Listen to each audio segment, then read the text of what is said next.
Happy Homebrew Wednesday, everybody. Today's a big day. Today's bottling day.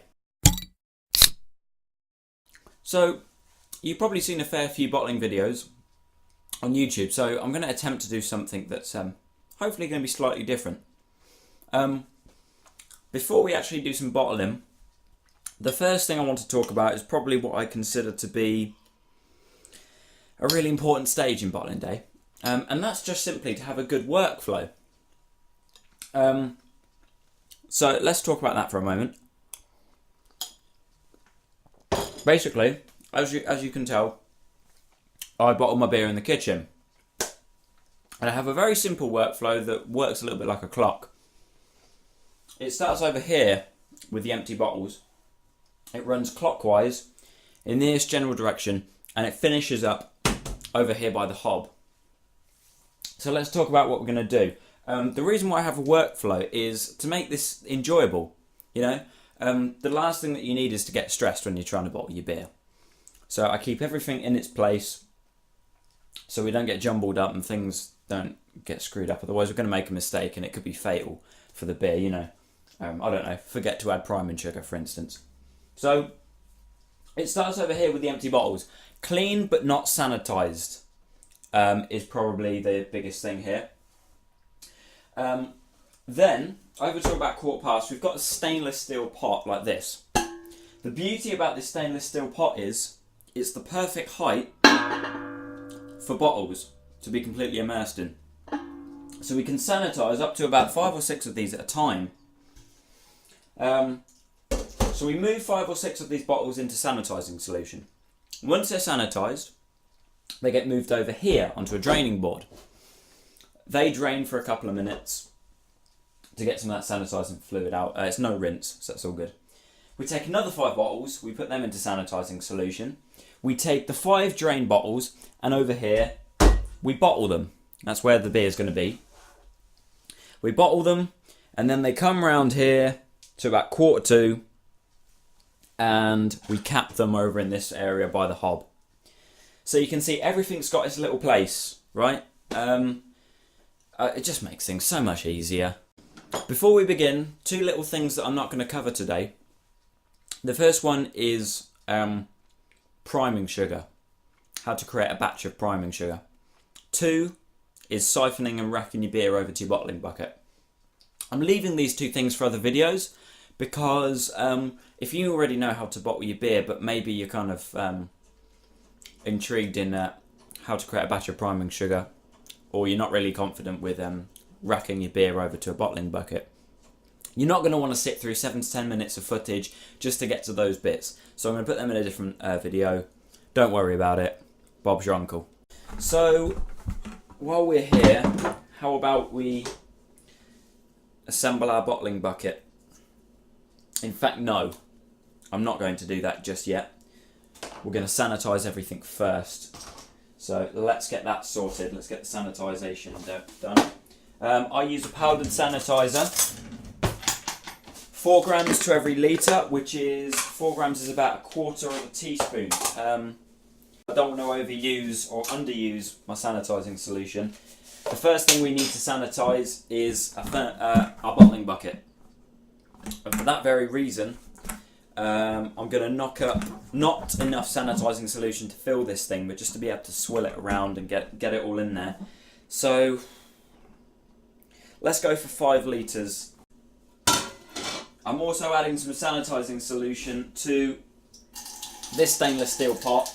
While this is filling up, I think I'm going to get my fermenter up onto this work surface. I'm going to get stool in for the bottling bucket because the first deal of the day is actually going to be the priming sugar.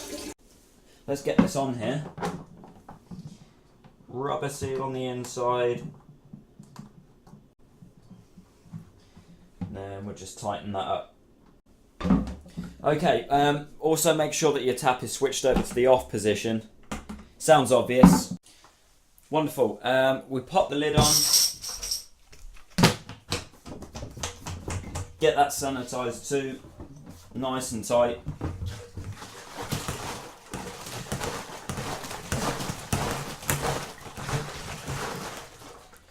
just give this a thorough shake. So the bottling bucket is sanitised, that's all ready to go. So you're going to join me now in probably about half an hour. We're going to skip straight over to the bottling part of this. As I said, we're not going to focus on the priming sugar and the racking.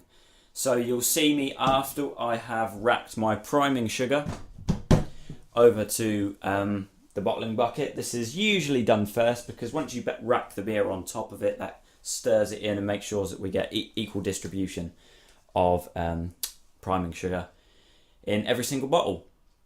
So see you in a bit. Well, it's been a whole 3/4 of an hour, guys, but it's in the bottling bucket at least. So now on to the next stage. We've got a bottling wand and we've got this little attachment. Basically, you just pop the bottling wand onto this and then this fixes onto the tap here. The great thing about these taps is they can be moved in any direction. There's no leakages whatsoever. They are absolutely wonderful. As always, everything is sterile, sanitary rather. There is a difference. Make sure we've got a good, nice, tight fit on here. Everything's nice and vertical. Down here on the floor, I've got a saucepan. So if we do overfill a bottle, it can go there, and just underneath that, just a rag, just so we don't get any on the floor. So let's bottle some beer. So our workflow's up and running. We've got some bottles in drain now. So let's actually bottle some beer. That's what you come here to see. I'm not going to let you down. Firstly, let's get some beer flowing into this tube. I can hear it on the inside now. So once this depresses to the bottom of the beer bottle, it's going to start filling it up. And there we go. First bottle's a little bit airy. Don't worry about it though. And it's going to start filling the bottle. Now once it reaches the top, that's when you're going to want to pull out. Don't pull it out before. Because of displacement, the surface area of the bottling one means that when you pull it out, you get just the right amount of headspace. Generally, that headspace is somewhere in the region of 2 to 2.5 inches. So just keep pumping it until you get close to the top and you know you've reached your appropriate volume. And there we have it. 2.5 inches of headspace. I'll do it once more for you guys and then we'll fast forward a little bit to when all the bottles are done. Because I'm sure you don't want to sit here and watch all of this. Because it is quite boring.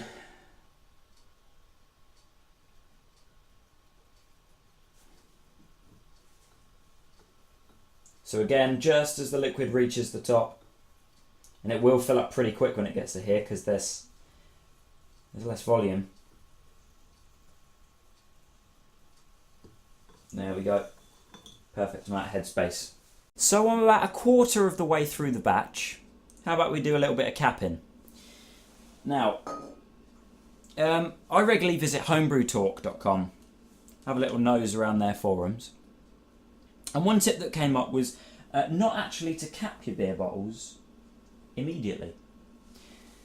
Now, apparently the reasoning for this is if you cap your bottle as soon as you put some beer in it, apparently it doesn't give the oxygen time to leave the bottle because all that we want left in here is basically the beer to be able to create carbon dioxide and then it will carbonate itself. So if you leave the cap loosely on, the theory is that oxygen will be purged out of the bottle. I'm not sure how long this takes, but if you leave all the bottles till the end before you cap them, then it might improve the carbonation. Who knows? But that's just a little thing that I picked up from the internet. I've applied it. I actually did it for my first brew, so I'm not sure what it's like to not purge the oxygen out of the bottle. But anyway, regardless, forget about that. When I cap, I actually sit the beer just on the stool that I'm sitting on, and I just clamp it between my legs to give it a bit of support. We've got a bottle capper.